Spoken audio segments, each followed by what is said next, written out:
Well, we've reached the part of our build with our mini Intern here where we need to make some decisions on electronics that we're going to put in this plane. Now, as you can see, I have a finished, covered version of the airplane here, all done in our tissue covering, just like we had discussed in an earlier video. I am really pleased with it. It turned out really nice, and you'll see that I do not have control surfaces on this yet. No rudder, no elevator, no ailerons.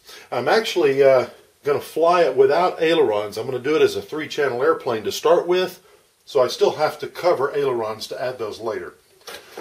We'll get this out of the way. The reason that I've not put on my control surfaces yet, this is my rudder and my elevator, I've not put those on yet because mainly I want to have some room to be able to snake in my push rods. The next step I'm going to have to do, of course, is I've got push rod material, some wires, some balsa. I've got to make push rods. It's one of the last things that you'll have to do, and just follow the instructions and you'll be able to figure out how to do that. Okay, where do we start? Move that out of the way. We're going to talk about, let's talk about a receiver. First off, for my nitro buddies out there, there is a receiver. And that's a big receiver. That's my JR PCM receiver, pulled out of a helicopter. But that's way big. We're going to use a tiny receiver. It's going to be hard to see there, but I'll zoom in a little bit. That is, look, try to work in this frame. That's the difference. This is a little 2.4 gigahertz receiver, and there's an FM. Regardless of whatever receiver you want to use, you're probably going to want to get it as small and as lightweight as you possibly can. So, we're going to use one of these guys. I've taken it out of the case, and I'll probably use a piece of double-side sticky tape. I'm looking to see where my roll of double-side sticky tape is. I don't see it. Anyway, that's what I'll probably end up using to put this inside the fuselage. Servos. We're going to use that. Actually, maybe not. I brought that out just for comparison. You know, the servo that I used to use on pretty much every airplane, getting into micro and electrics, every time I run across one of these servos, I think, wow, that thing is huge. But what we're actually going to do, I've just picked up a couple of Tower Pro 5-gram servos. And you can see a difference in the size. It's a pretty small little servo. Anyway, we're going to use some of those. And the 2 of those will go inside the fuselage. And we'll talk about motors. Now I'm going to bring this airplane back into the frame for comparison. What motor should we use? Well, it was stated that this thing would fly on as little as 14 watts. Now, if I were my co-host, Tim King, I'd probably put that on there, right? We're talking 73 ounces, 73, 76 ounces of thrust, and that looks like something that Tim would do, doesn't it? Yeah, anyway, that's just brought out for silliness. But honestly, though, what are we going to fly? I'm going to pull an airplane here off the wall. I've had this for a long time.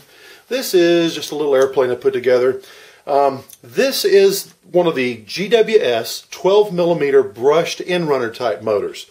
And I didn't want to take it off this airplane because this airplane's a hoot to fly. But anyway, this is the motor that Radical RC cites as the 14-watt minimum motor. So that would actually fly real cheap. I think you can get them for $6 or $8. You have to get a brushed speed controller for it, but our mini Intern will fly on one of these motors. I'm not using one of those motors.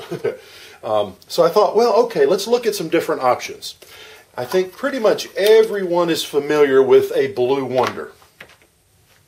That is our Blue Wonder. And you may say, well, why is it's not blue? Why do they call it a Blue Wonder? Well, the original motors made by Hextronics, this outer ring of this bell was anodized blue. Now they're pretty much all silver, and you consider yourself lucky if you get one blue.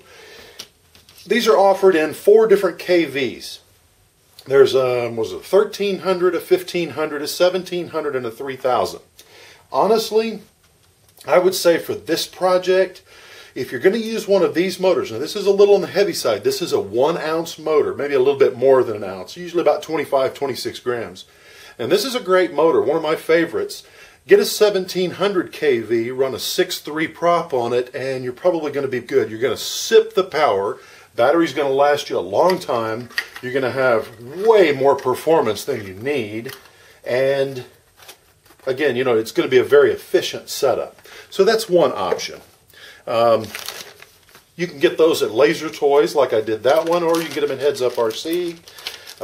Here's another motor. Now this one comes from Heads Up RC as well. And this is my backup for my Superfly RC Hyperfleet. I just bought an extra one as a backup. This is a 2800 kV Emax. There, you know, again, it's going to be about 26 grams, going to be a little on the heavier side. You can see that it will fit the front of our airplane. The firewall will fit, or it'll fit on the firewall. But again, too much motor. If you run this one, 2-cell, 6.3 prop would be fine. You can use it. I don't recommend it. It's just way more than what we need for this little airplane. So that brings me down to my last two choices. And I'm still, at this point, undecided which one I'm going to use. I have this, which I actually bought this little motor here from Laser Toys. It's in its stick mount right now. I've used this in a few airplanes. But this is a great motor. Weighs about 10 grams and 2200 kV if memory serves. This would be a great motor.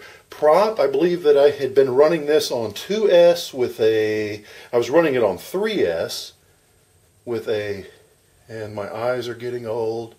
This is a 6.3 prop. So 6.3 prop, put it on 2S, 3S. Either one's going to be more than sufficient for our mini Intern. Now, here's a motor that, you know, when I got it in, I actually ordered this motor specific for this project. And this is the Suppo, S-U-P-P-O. I obtained this from Altitude Hobbies, my buddy Garrett Holgren over there. And you can go to altitudehobbies.com to find his wares. But this is a Park 180 equivalent. This is going to be good for, probably between 50 and 60 watts of power, depending on how I prop it. And, you know, I actually bought this motor for this airframe. But, I'm kind of leaning toward maybe I'd like to use that. Either way, either one of these motors is going to perform good. They're both going to give you, you know, the 40 to 60 watt range. And they're going to be great for this lightweight airplane.